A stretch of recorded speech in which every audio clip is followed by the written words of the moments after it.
मैं उनसे मिला था म्यूज़िक वीडियो में, तो मैंने म्यूज़िक वीडियो शूट किया। फिर मेरी कभी मुलाकात नहीं हुई। तो ये समझ में नहीं आ रहा इतना उसने क्या ही करा था।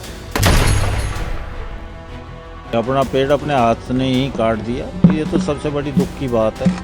हम सबको इस चीज़ का दुख है।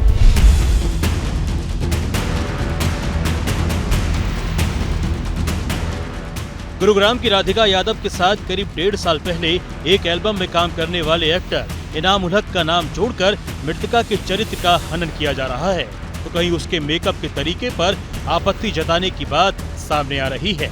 लेकिन अब पिता के हाथों हुई बेटी की हत्या के बाद परिवार के लोग मानते हैं कि जो हुआ वो बिल्कुल नहीं होना चाहिए था।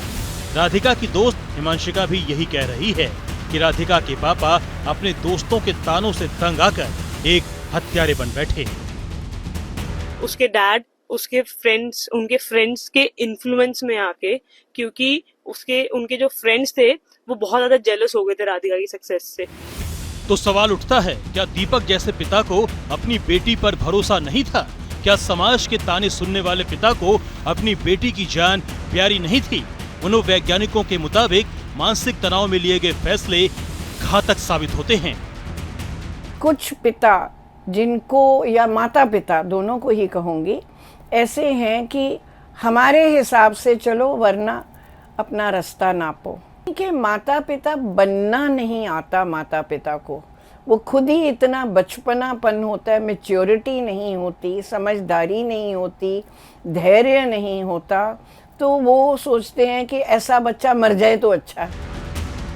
राधिका हत्याकांड के बाद द्रोणाचार्य पुरस्कार से सम्मानित और गीता बबीता जैसी खेल जगत में नाम कमाने वाली बेटियों के पिता महावीर फोगाट कहते हैं कि परिवार के लोगों को अपनी बेटियों को पूरा सम्मान और आजादी देनी चाहिए, बेटियों पर भरोसा रखना चाहिए।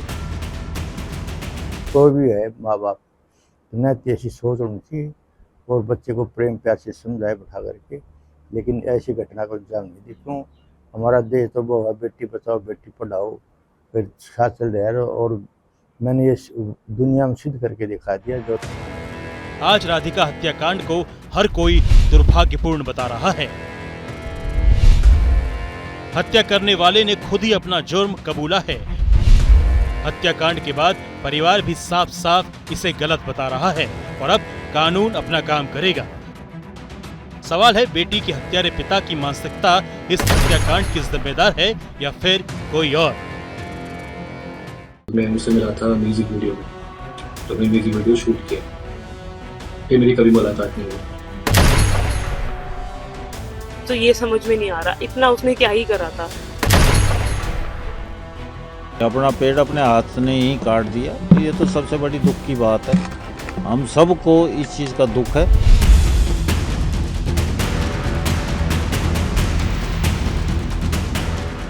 गुरुग्राम की राधिका यादव के साथ करीब 1.5 साल पहले एक एल्बम में काम करने वाले एक्टर इनाम उल हक का नाम जोड़कर मृतका के चरित्र का हनन किया जा रहा है, तो कहीं उसके मेकअप के तरीके पर आपत्ति जताने की बात सामने आ रही है। लेकिन अब पिता के हाथों हुई बेटी की हत्या के बाद परिवार के लोग मानते हैं कि जो हुआ वो बिल्कुल नहीं होना चाहिए था। राधिका की दोस्त हिमांशिका भी यही कह रही है कि राधिका के पापा अपने दोस्तों के तानों से तंग आकर एक हत्यारे बन बैठे। उसके डैड उनके फ्रेंड्स के इन्फ्लुएंस में आके, क्योंकि उनके जो फ्रेंड्स थे वो बहुत ज्यादा जेलस हो गए थे राधिका की सक्सेस से। तो सवाल उठता है, क्या दीपक जैसे पिता को अपनी बेटी पर भरोसा नहीं था? क्या समाज के ताने सुनने वाले पिता को अपनी बेटी की जान प्यारी नहीं थी?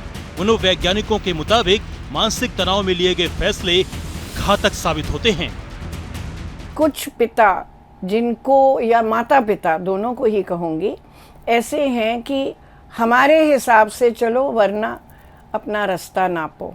कि माता पिता बनना नहीं आता माता पिता को, वो खुद ही इतना बचपनापन होता है, मैच्योरिटी नहीं होती, समझदारी नहीं होती, धैर्य नहीं होता, तो वो सोचते हैं कि ऐसा बच्चा मर जाए तो अच्छा है। राधिका हत्याकांड के बाद द्रोणाचार्य पुरस्कार से सम्मानित और गीता बबीता जैसी खेल जगत में नाम कमाने वाली बेटियों के पिता महावीर फोगाट कहते हैं कि परिवार के लोगों को अपनी बेटियों को पूरा सम्मान और आजादी देनी चाहिए, बेटियों पर भरोसा रखना चाहिए। कोई भी है माँ बाप न ऐसी सोच होनी चाहिए और बच्चे को प्रेम प्यार से समझाए बैठा करके, लेकिन ऐसी घटना को अंजाम नहीं दी। क्यों? हमारा देश तो वो है बेटी बचाओ बेटी पढ़ाओ फिर साथ चल रहा है, और मैंने ये दुनिया में सिद्ध करके दिखा दिया। जो आज राधिका हत्याकांड को हर कोई दुर्भाग्यपूर्ण बता रहा है।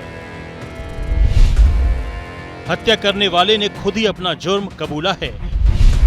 हत्याकांड के बाद परिवार भी साफ साफ इसे गलत बता रहा है और अब कानून अपना काम करेगा। सवाल है, बेटी के हत्यारे पिता की मानसिकता इस हत्याकांड की जिम्मेदार है या फिर कोई और?